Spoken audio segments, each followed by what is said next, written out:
Durante los últimos años se han creado colectivos de mujeres y disidencias, espacios donde crear, aprender y compartir del arte como la performance, la danza, la música, el arte gráfico y más disciplinas. Vivimos en una ciudad que restringe y deja de lado las actividades culturales. Para todas las artistas es un reconocimiento y orgullo mostrar su arte y el mensaje que contiene y trasciende. Así se crean esos espacios, que se desenvuelven en diferentes partes de la ciudad y que siempre están en movimiento.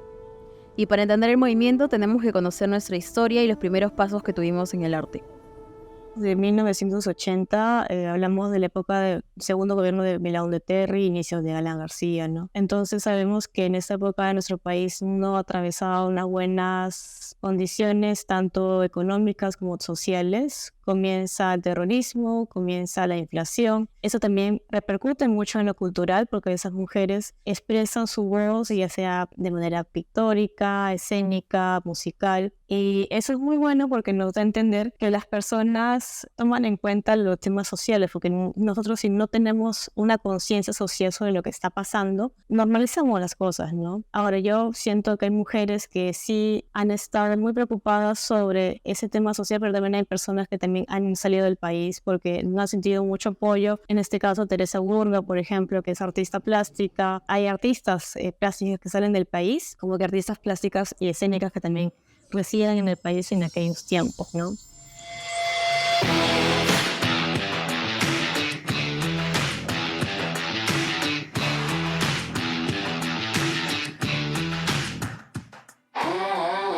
Si hablamos de los 90, podemos recordar un poco sobre el gobierno de Fujimori, ¿no?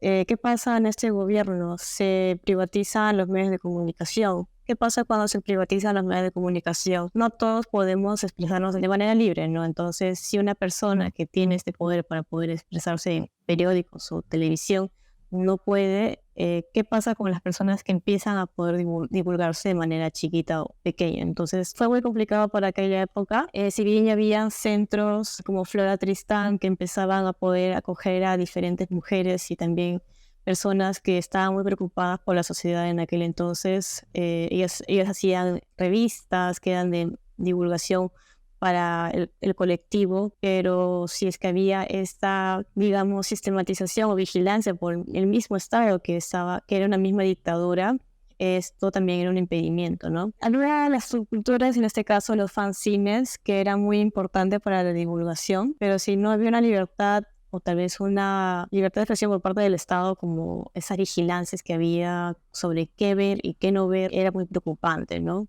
El fanzine es como una herramienta más, ¿no? Que puedes utilizarla. Si tienes tu pequeña selección de poemas, pues puedes hacerlo, ¿no? Puedes ayudarte con el fanzine. Anónima es un proyecto autogestionado independiente que trata de especializarse y de promocionar la literatura escrita por mujeres y también promover los libros independientes que se hacen en nuestro país. El nombre de Anónima lo tomé por un cuarto propio de Virginia Woolf, más que nada para promover los libros de escritoras que no eran tan promocionadas. Y por otro lado también porque quería permanecer anónima de alguna manera. Quería como que estar detrás del proyecto y ser como que una especie de ente, ¿no? En cuanto a la autogestión, empecé con esto porque, bueno, quería independizarme.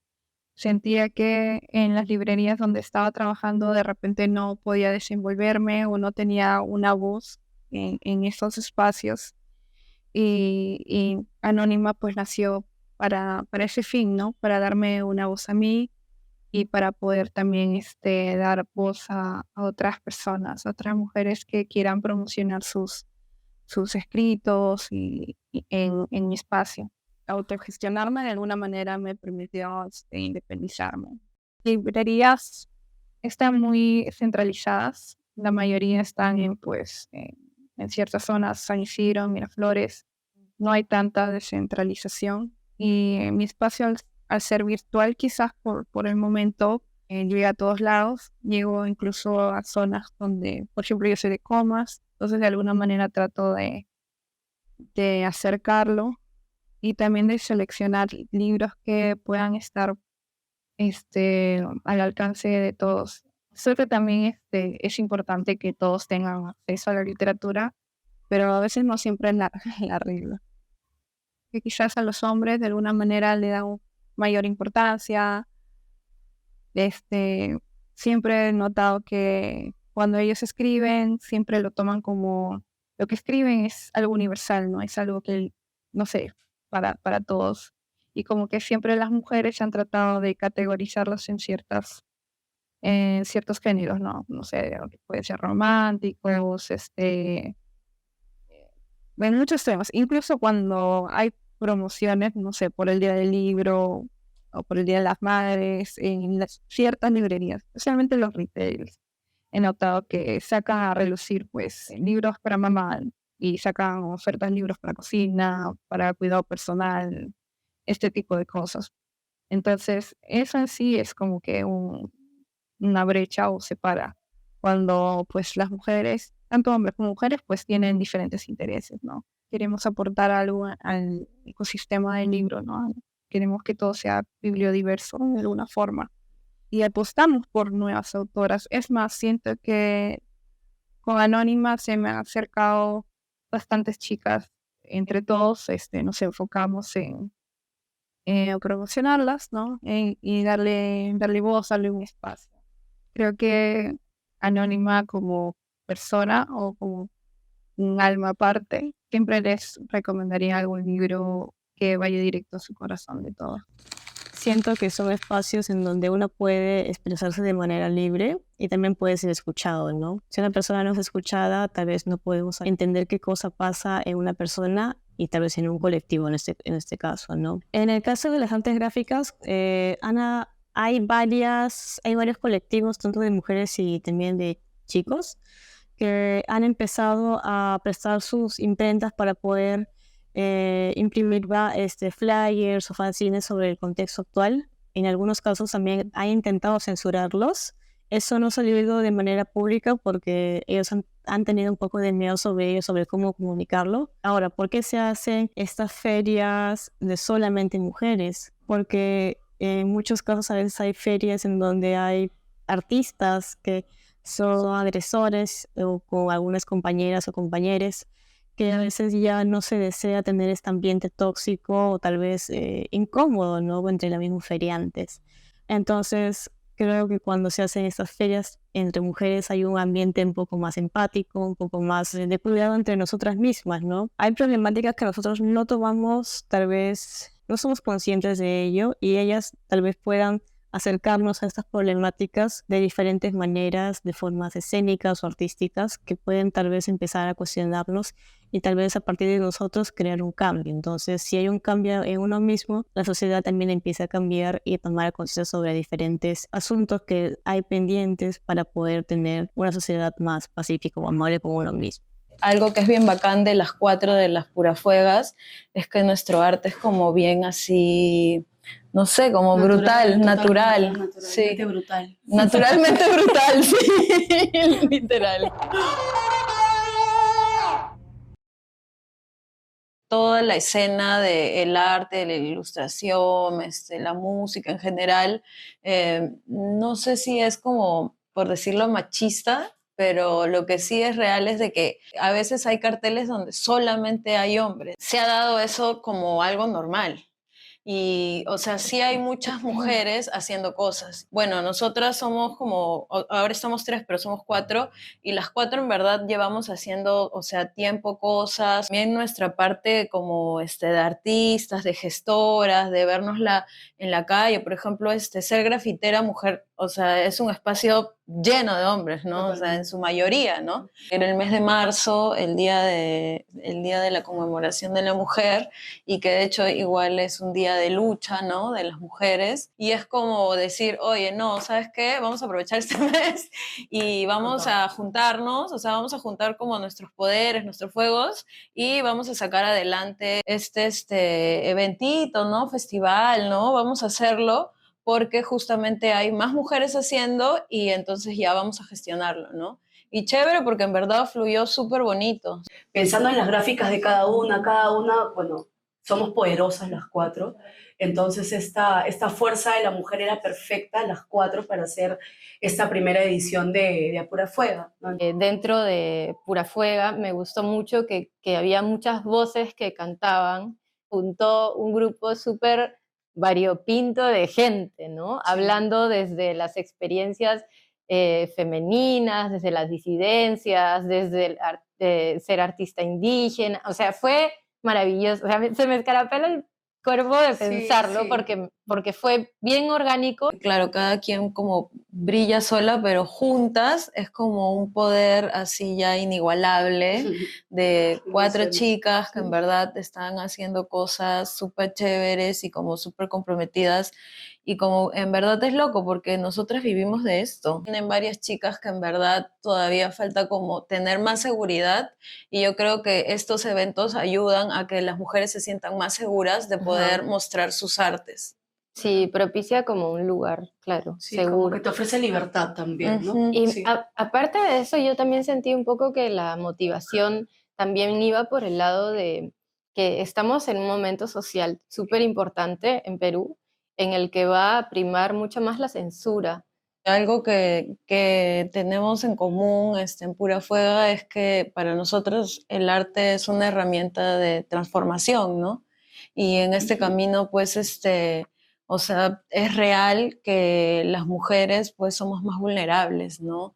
Alguien siendo, o sea, una misma, o alguien expresando su género, alguien expresando libremente y siendo aplaudido dentro de un contexto, es un punche a, oye, puedo hacer esto, no tengo que acongojarme, no tengo que decirme no puedo, no tengo que encerrar quién soy, esconder mi vulnerabilidad. Después de que fue lo de Pura Fuega, como que en ese mes también pasaron varios feminicidios. Fuimos al plantón afuera del Ministerio de la Mujer y escuchar los testimonios es una cosa bien, bien dura, y es real, o sea, es una cosa que está sucediéndole y le ha sucedido a una madre, a una tía, y es algo que está, o sea, latente. ¿Cómo me voy a quedar callada ante un acto así? ¿Cómo me voy a quedar callada ante que juzguen los cuerpos, o que juzguen o las razas, los colores? O sea, yo por eso trato de transmitirlo abiertamente, no tengo ninguna vergüenza en transmitirlo. Como gestores de espacios, gestores culturales,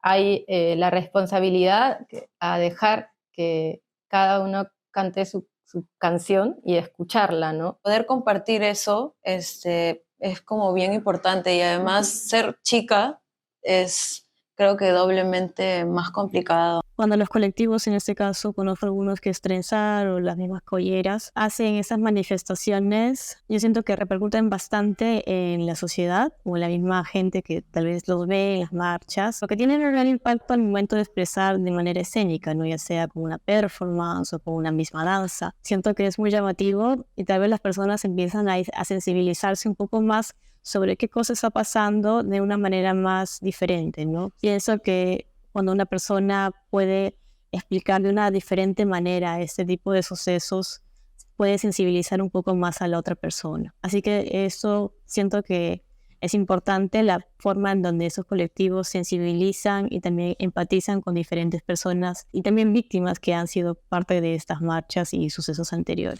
El primer punto es el reconocer que mi cuerpo es una herramienta para poder protestar, visibilizar, utilizar y poder decir lo que pienso y lo que quiero, y cuando lo quiero y como lo quiero. Trenzar nace en el 2016. Nosotras ya veníamos trabajando juntas. Éramos un grupo de amigas que veníamos del teatro, de diferentes ramas del teatro, desde las artes escénicas, desde la pedagogía teatral, desde la performance. Y teníamos algo en común, que era que éramos feministas y que queríamos cambiar el mundo desde ese enfoque. En ese momento vimos que era necesario colocar ejes y deseos que queríamos construir para poder caminar hacia la misma ruta. Y fue ahí donde decidimos que para nosotras primordial era saber que éramos una colectiva de activismo feminista y que trabajamos 3 ejes: memoria, género y democracia, y que todas nuestras actividades, ya sean obras de teatro, consultorías, intervenciones en el espacio público, talleres, laboratorios, tenían esas 3 líneas y el eje principal es que éramos una colectiva de artivismo feminista. Y así nacemos. Es importante ahí colocar que además ocurrió en un contexto político y cultural en el país, que fue el proceso de la campaña Déjala Decidir por la despenalización del aborto en caso de violación como causal de violación en ese momento. Y fue en ese momento cultural y político que decimos que era importante en el país construir un espacio y una colectiva que tomara el feminismo como una pieza clave para crear y producir propuestas escénicas. Bueno, nosotros vivimos en las artes escénicas, ¿no? Y las artes escénicas pues engloban el teatro y la danza y todas las posibilidades múltiples que tienen como principal eje es nuestro cuerpo, nuestra cuerpa como herramienta para apoderarme y tomar el territorio, ya sea en una casa o en la calle o en el micro o en cualquier lugar en el que me encuentre, ¿no? Y es lo que tratamos de compartir cuando damos talleres o espacios con otras mujeres que no son del teatro, que no son de la danza, ¿no? Que están tal vez un poco por el trabajo y por la vida cotidiana, desconectadas de su cuerpo. Entonces, si soy consciente de eso, puedo ser consciente de cómo me muevo en el mundo también. Entonces, es por eso que el teatro y la danza te permiten ser consciente del espacio que habitas en ese mundo. Yo sé que hemos escuchado muchas veces la palabra empoderamiento, ¿no? Pero ¿qué es en sí el empoderamiento también, ¿no? Nosotras desde Trenzar utilizamos más la palabra el poder del cuerpo, ¿no? Porque el cuerpo en sí, nosotras, nuestra presencia, tiene poder. Lo que sucede es que vivimos en un sistema que más bien lo que ha buscado es limitar nuestro tránsito, limitar aquel lugar en el que estamos. Por eso a las mujeres únicamente se nos permite estar de la puerta de la casa hacia adentro y más bien son los hombres que están en el espacio público, ¿no? Que están en el afuera. Entonces, cuando este cuerpo sale a la calle para hablar desde su testimonio, desde aquello que le molesta, desde aquello que le jode, es cuando se convierte en una protesta social o una protesta política. Para nosotras, desde Trenzar, es fundamental que nuestras piezas artísticas nazcan desde nuestro testimonio o desde el testimonio de una mujer, ¿no?, que ha vivido violencia, una mujer desaparecida, tal vez un feminicidio. Al contar un testimonio, estamos contando una verdad. Eso genera poder hablar desde nuestra propia verdad, que es la propia verdad que de las mujeres y las disidencias visibilizan. En artivismo, como para desglosar la palabra, es el conjunto entre la acción política y el arte, ¿no? Es también una palabra que se desprende y que renuncia de aquel lugar en el que se coloca y engloba al artista como el intocable, el que únicamente se dedica a las bellas artes, ¿no? A aquello que decora el espacio. Y más bien el artivismo coloca que el arte es no tan solo político, o sea, no tan solo genera conciencia o genera preguntas entre las problemáticas sociales, sino que además el propio artista en sí se reconoce como activista y desde ese lugar en el que genera el movimiento social y hace su quehacer artístico. Cada vez hay más espacios, hay más invitaciones para crear espacios. Creo que no hay una estrategia específica de cómo debe ser un espacio seguro, ¿no? Pero lo primordial sería que las mujeres y disidencias se puedan sentir parte. Creemos que esta casa actualmente también da esa posibilidad y lo agradecemos un montón. Creo que es una lucha colectiva, no solo de quienes lideran el espacio, sino también para quienes lo habitan. La presencia de la comunidad LGTBIQ, la presencia de las mujeres ya es disidente ante la estructura hegemónica en la que vivimos y eso ya de por sí es revolucionario. Pero cuando el artista habla desde ese lugar, y por ser poblaciones históricamente vulnerabilizadas, históricamente esclavizadas, pero además cuando es un primer grito después de tanto silencio, el espacio seguro es fundamental. Tiene que ser una de las bases más importantes para crear, ¿no? Porque si no, ¿para qué lo estamos haciendo? Para seguir, para replicar violencia, para que esa cadena de la violencia siga. Yo creería que no. Es más bien para detenerla, pero además para romperla con toda la fuerza que podamos. No hay un cambio drástico de un día para otro que haya como que despierto y ya que tenga una gran importancia hacia la mujer, sino que esto ha ido desarrollándose de manera paulatinamente. no en días, no en meses, sino que en varios años. Y creo que a diferencia de los 90 y de la actualidad, creo que ha habido un gran cambio con los diferentes movimientos feministas que han llegado desde diferentes países y que también nosotros tenemos ahora mucho más conocimiento y son un poco más conscientes sobre cómo los derechos hacia la mujer, tanto laborales, sociales o políticos, no son totalmente respetados, ¿no? En nuestro país es un derecho tener acceso a la cultura y a diferentes manifestaciones artísticas y también a la educación. Sin embargo, no todos podemos tener acceso y eso se convierte en un privilegio. Yo tomo el arte como un derecho, creo que me corresponde, creo que lo tomo así para manifestar, para alzar mi voz, para expresarme en cualquier medio, en este caso gráfico, ¿no? Como ilustración. Entonces yo lo tomo de esa forma como un derecho y lo reclamo así, tal cual. Ser autogestivo, publicar en tus propias redes, no sé, incluso hacer fanzines, escribir ahí y pues compartirlo a todos lados es una manera de revolución, es una manera de ir contra el sistema, porque la autogestión es prácticamente ir con el sistema establecido. Sí, hay que luchar porque el arte salga a las calles, a los espacios públicos, a las escuelas, y creo que en ese camino estamos hasta hacernos viejitos. Es fundamental para el artismo feminista y la propuesta de trenza. Lamentablemente que en ciertos contextos llega a ser un privilegio porque las necesidades te obligan a ver al que eso no hay. Esos privilegios existen y creo que no deberían de existir porque el acceso a la educación es para todos. Si no tenemos otros conocimientos sobre nuestra propia cultura, no podemos seguir fomentando el significado de identidad como una persona misma.